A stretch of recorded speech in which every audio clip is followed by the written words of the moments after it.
Partitë politike kanë dorëzuar tashmë listat me emrat për deputet edhe për qarkun e Gjirokastrës për zgjedhjet parlamentare të 11 majit.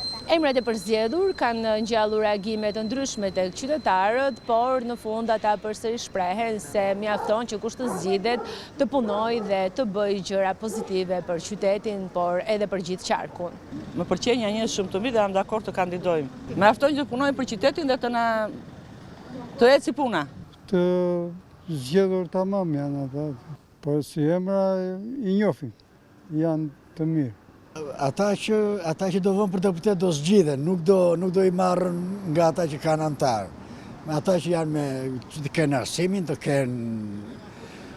kenë komunikimin me njerëzit, se është puna me vështirë të punosh me njerëzit. Edhe kështu. I njoh dhe janë shumë të mirët. Të punoj, të na grënden çik pensionet, është pikë e parë.